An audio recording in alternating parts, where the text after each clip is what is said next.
What up, y'all? It is Alex, and we are on track number 6, Running from Love by the Other People Place from the Lifestyles of the Laptop Café. So let's go ahead and dive into it. Again, the track just rising in volume to get started. And we get the vocal sample really quickly. So let's just start listening there.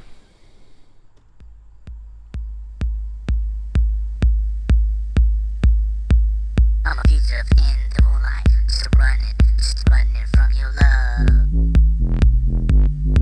So the vocal sample's cool. I don't know exactly what it's saying.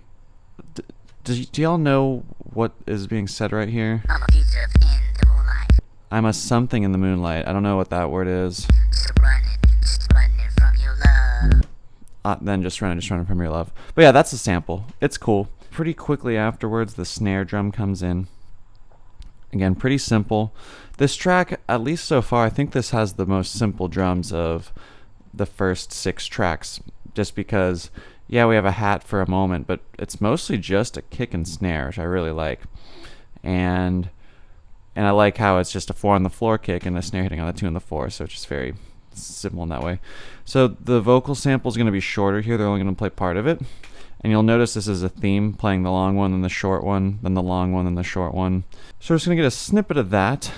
Oh, I've even missed the bass line. Obviously, over here we have the bass line come in. This bass line is very important because it's pretty simple. It's just holding a groove down. I think we talked about this in one of the other tracks. Which one was it? Do do do do do do do do do. It's Your Love. We talked about how it's cool sometimes to have a bass line. Whoops, that should be there. A bass line that does a phrase, then does a little something, then does the same phrase, and then does a different something. So we can break it up as this is 1, this is 2, this is 3, this is 4, because this is the bass line. Now 1 and 3 are the same, and then 2 and 4 are different from each other. So this is just a thing that's done often in lots of tracks. So it's done again here, just like it was back there. And yeah, so pretty simple arrangement so far, in the sense that you're just adding a kick in. I mean, that's basically the start of the track. Add a vocal sample to add more interest. Add a bass line to get you more interest, and then also just like establish a groove and get us moving. Then we add in the snare, which just makes, again, the beat more pronounced. Then we'll get a little splash of hat, and then we're just going to keep cruising. I'm a fugitive.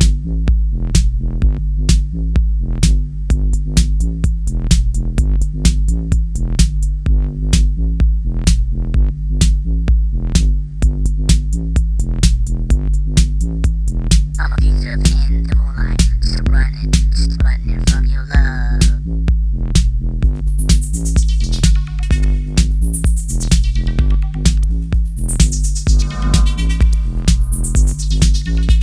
I'm a fugitive. Cool. So we have a lot of things that just happened here. They're trying to keep the track interesting right as the arrangement goes on, so you want to hear something new. So this filtery synth comes in. I call it filtery synth because you can hear it. It sounds like he just had his hand on the cutoff filter of the synthesizer, and while it's playing these notes, it's just kind of moving it back and forth so that you're getting cool sounds. If you don't know what a filter cutoff is, just Google that real quick, and then hopefully you know. But yeah, so basically this thing stays in the song for a while. It's pretty cool. And then the chord comes in. We're going to have 2 chords playing. You have this low one and then a higher one. So here's the low one. Here's the higher one. These are the 2 chords that are going to be like alternating. They don't alternate the whole time. You know, low, high, low, high. Sometimes you get 2 lows in a row. But those are your 2 chords that are happening in the track. And yeah, so with the introduction of this filter synth and that chord, I think that just, you know, changes up the sonic landscape a lot. It just keeps you interested in the song. And now we're going to move into a trick that we've seen in past Other People Place videos coming up right over here. So let's keep listening. I'm a fugitive.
I know we just listened for a while, but I wanted to go ahead and I just wanted to do that. So basically, the trick that we have that was happening earlier is the introduction of just like this kind of improvised feel for melodies. By that I mean we have this spark. I'm calling this sparkle melody. Maybe I'll call it sparkle synth instead, just because it's kind of sparkly sounding. Now, it's just cool how a chord plays, a little few notes play on the keyboard, then a chord plays, then a different series of notes plays on the keyboard, then another chord plays, and then a different series of notes yet again, different series yet again, yet again, yet again. So this is just cool because this loop here, because this part then repeats itself, it's cool because it's 16 bars long. And I think that's important just because it's enough length that, let's see, that's about, how many seconds is that? It looks like it's about a 30-second length. And so, I don't know, maybe that just helps the track extend itself a bit, because if you repeat something 30 seconds long, if you repeat that twice, you're already at a minute. So that's just interesting. And I like how, because of how this is structured, it just has a very live feeling to it, because again, we're just getting little melodies. He could have just copied this one over several times, and that would have quote unquote worked. It would have sounded okay. We probably would have gotten tired of it, but yeah, this is just a cool move. If you're, I personally want to go on and make a track soon with this idea in mind, but yeah, so maybe you will too. But okay, with that said, we get the groove really going here. We've got a lot of elements happening, basically everything except for the hat. No, the hat only appears 3 times in this song. I don't know. It's interesting. I could conjecture, but I don't know. Maybe he thought this sounded really cool, but then when it came time to record, he was like, not that cool. I only want it to appear sometimes. But I don't know. Or maybe he just only wanted it to appear a few times for some other reason. But yeah, whatever. So basically, the track keeps going. And like in Let Me Be What I Want to Be, and like in... I'm trying to remember all the tracks. So on a couple of these tracks, we've had A and B sections largely defined by chords. And the cool thing is in this track we do have an A and a B section, but it's more defined by the bass line versus rather than getting, just a drastic change in chords, we actually just get no chords, and then the bass line changes. And so because the bass line changes, then naturally these little melodies change. And now we just have a whole new feeling, because now we got new melodies, we got a new bass line, and we even got a new rhythm at which the song, or we even have a new cadence, a new interval at which the track is moving. By that I mean, over here, we've mostly been moving in I would call it, I think of this as an 8-bar loop, just because I view this vocal as a nice reference point, and the vocal happens every 8 bars. And so, yeah, but the bass line only is 2 bars, and so whatever. The important thing is that once you get over here, you're moving in 6-bar intervals, which is cool. It sounds nice. And if you're a DJ, you know this is very strange. Usually that's not what's happening in dance music, or at least in club music. And yeah, but it sounds cool. I really like it. So let's just listen. And again, note the change in the sparkly synth and in the bass line.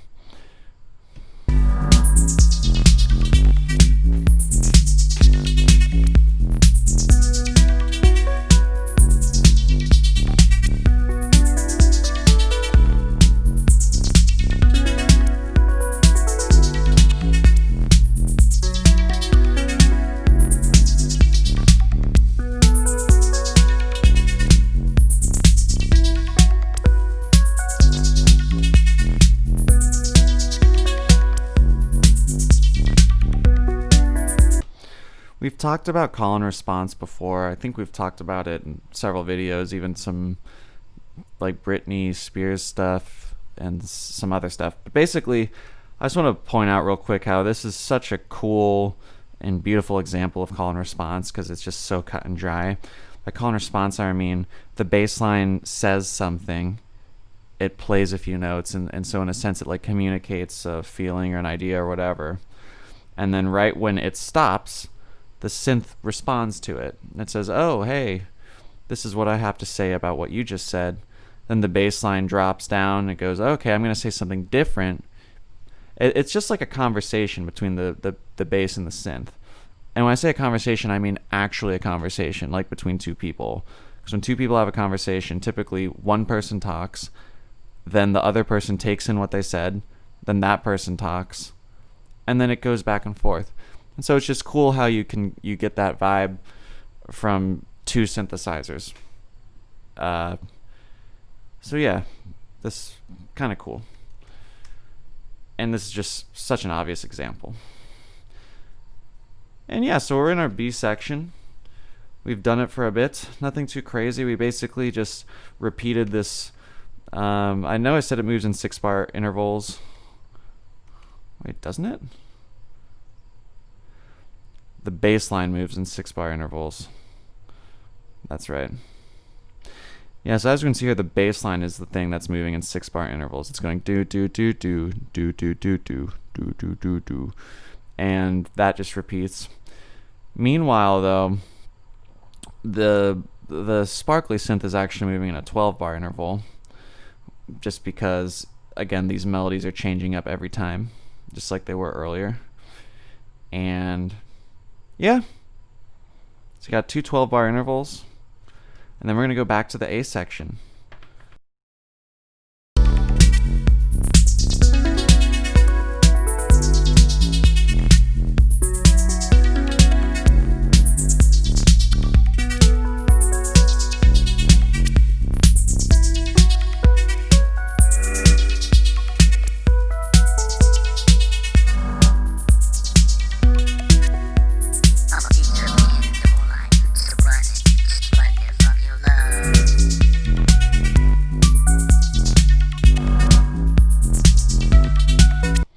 Just really fast.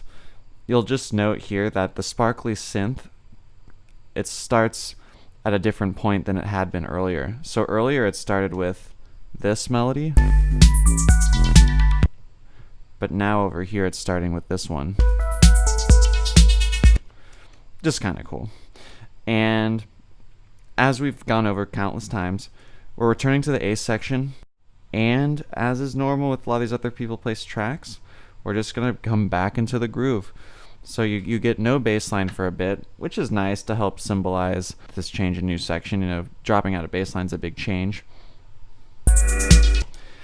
Then we just go back full on into the A section. We have all the elements that were there earlier.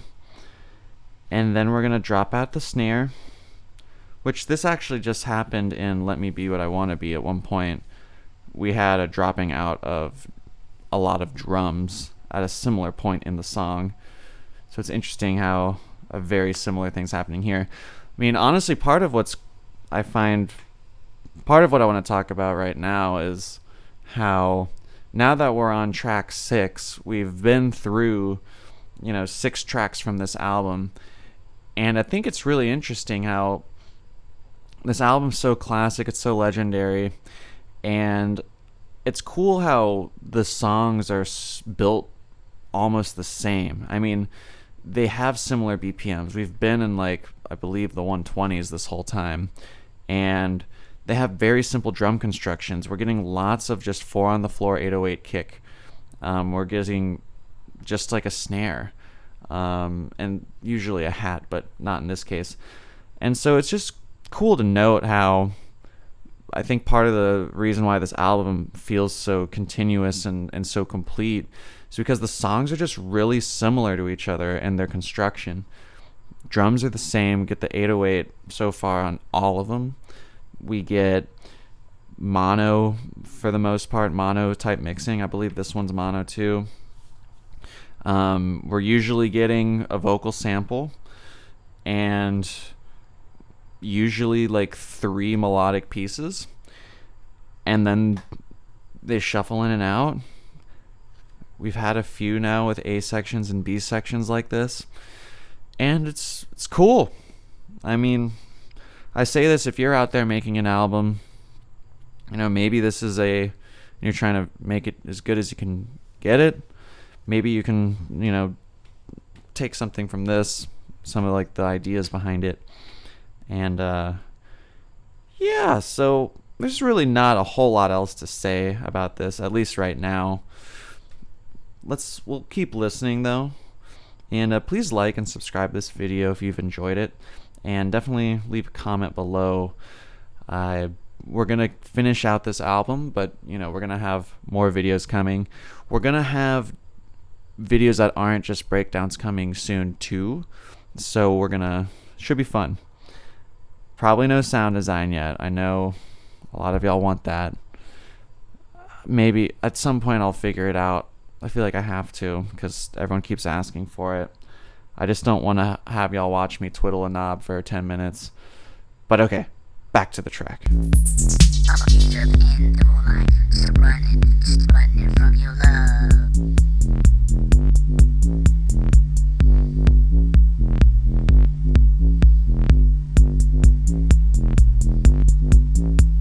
I'm a piece of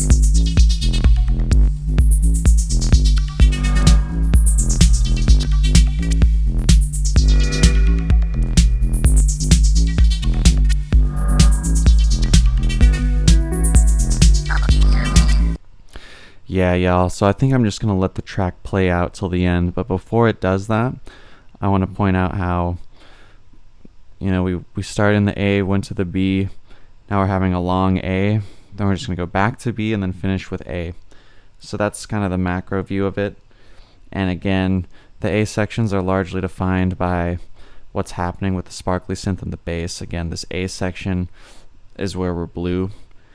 And then we have the consistent bass line playing that groove solidly, not changing pattern in the bass line. It's just repeating itself. But in the B section, we have different melodies, and the bass line is now playing, dropping out, playing, dropping out. So it's 1 bar playing, 1 bar dropping. And basically, each time it goes down, each time it's going down. Do do do do do do do do do do do, as we've already said. So yeah, we'll play the track out to the end. You can look at that stuff, and I'm done. I'm done talking about the track right now. I'll give you a little outro.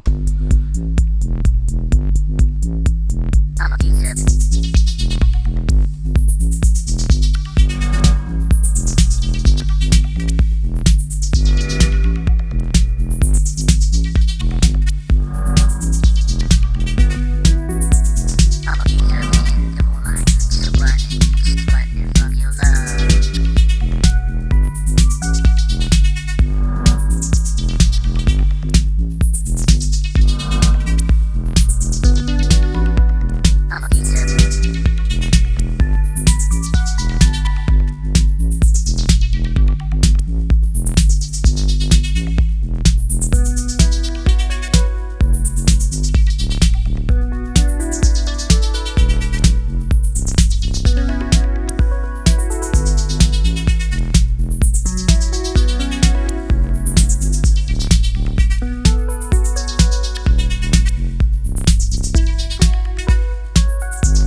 And there you have it. The track fades out. And that's that. So cool. Hope y'all enjoyed this video. Please subscribe if you did. Leave a comment below and give a like. Hope y'all have a nice day. And email me if you want MIDI files. And send me some music. You can also send me music if you're bored. So, yeah. Have a good one. Bye-bye.